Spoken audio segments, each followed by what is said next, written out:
Known as the Flying Gentleman for his insane aerial acrobatics, Remy Bonjasky was a serious threat, with 52 knockouts over 99 wins. Up, da, da, da.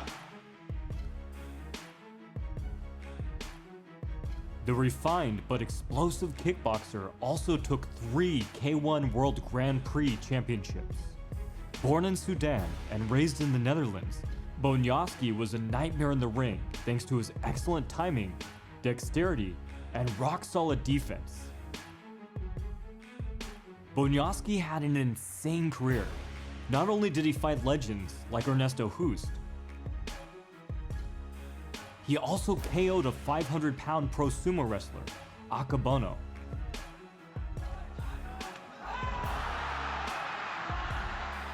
He made heavyweight boxing champion turned kickboxer Ray Mercer nope out of their match after a single kick.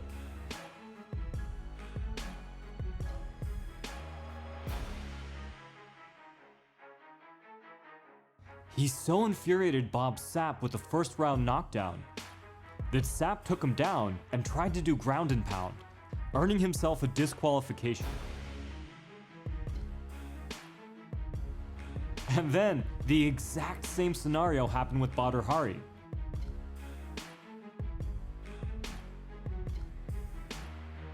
A first-round knockdown, Hari went insane. Bonjasky drove him into a hard leg kick. Hari went more insane, took him down, and tried to stomp on his face.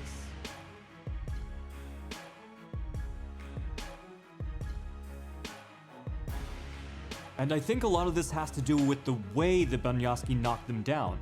It wasn't just a first-round knockdown. It was a blatant, skillful, embarrassing knockdown that both men felt needed to be avenged immediately, even if it meant technically losing the fight.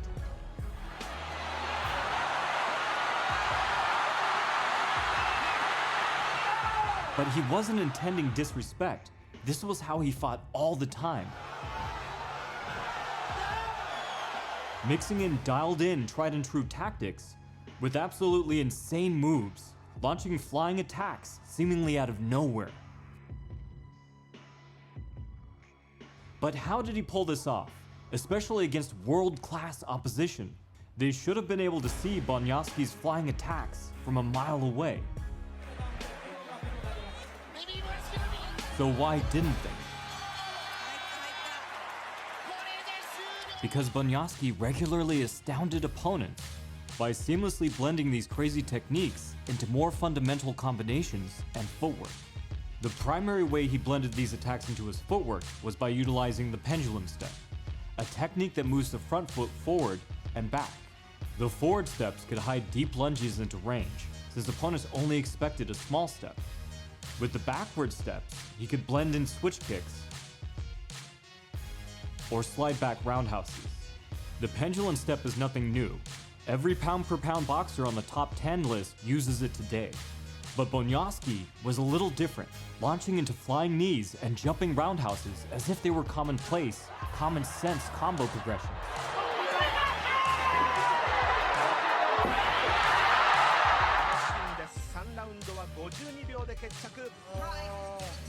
And you can hear the shouts of the audience. Good there, switching by the legs by Bonjasky, who now opens up full power, knees to the face, jumping knees.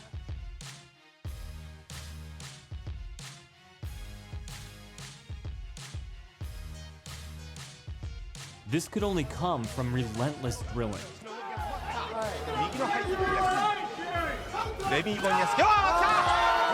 And is clear from the nonchalant way he switched from typical strikes into accurate airborne violence that he practiced them like most fighters practice the basics. Adding them in at the same ratio most fighters would insert uppercuts or rear hooks into their pad work combinations.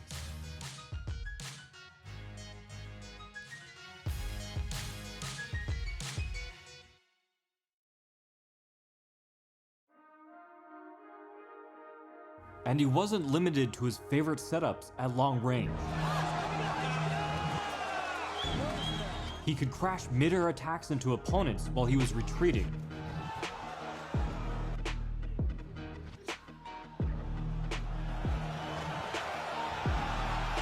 or smoothly transition to explosive knees while stepping back, or while simply turning off the ropes. It's so much more difficult for a fighter to see these attacks coming when they're smoothly blended into the movement, as if they were practiced a million times. このラウンドでどちらのあれがあるか。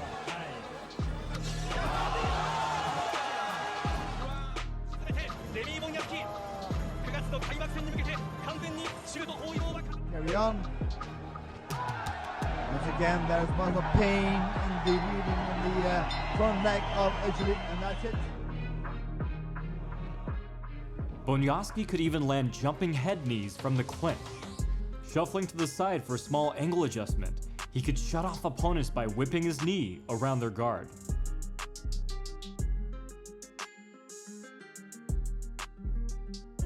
His jumping knees were so well oiled and used so often that he could chain out of them, like using his fall from the knee to off-balance and throw competitors, or using the retraction of the knee to punch into a combination. So his meticulous training of explosive attacks allowed him to smoothly blend them into more common scenarios. But there was another tactic at work here, and that was misdirection. Bonjasky was fantastic at getting opponents to worry about one kind of strike landing, so that he could instead land another, much more devastating strike. For example, when he fought the sumo wrestler, he slammed him with low kicks. And, just as the wrestler tried to defend another leg kick, Bonjasky went high, clearing the guard for a jumping head kick KO.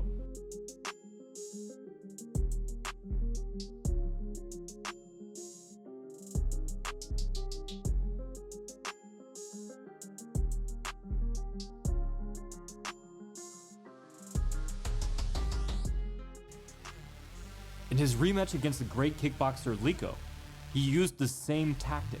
The first fight ended with a disqualification when Liko landed a below-the-belt spinning kick. In this rematch, Liko mocked Bonjasky, overreacting to a barely below-the-belt kick to taunt him. In response, Bonjasky went ballistic and threw an endless barrage of roundhouse kicks. And as Liko sunk down to brace for another roundhouse, Bonjasky went airborne and landed a fight-ending flying knee.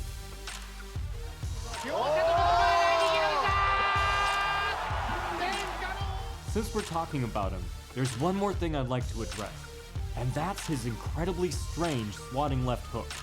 While it's not as cool as flying attacks, I'd be remiss not to mention it because it's such an interesting tactic.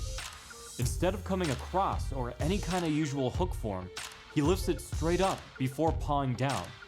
Even when it landed on the guard, the force of the punch put all the weight on their opponent's lead leg, which is great for setting up hard low kicks. But on its own, it was hard enough to put the legendary Badr Hari on the deck. Remy Bonjasky is proof that it's okay to throw your favorite strikes and have a little fun while fighting, even at the highest of levels. If you're talented enough and drill hard enough, even the most rarefied weapons become sharp and always accessible. If you'd like to learn more, you can check out my technique books on footwork, defense, power, and strategy, all linked below. From the Modern Martial Artist, this has been David Christian, wishing you happy training.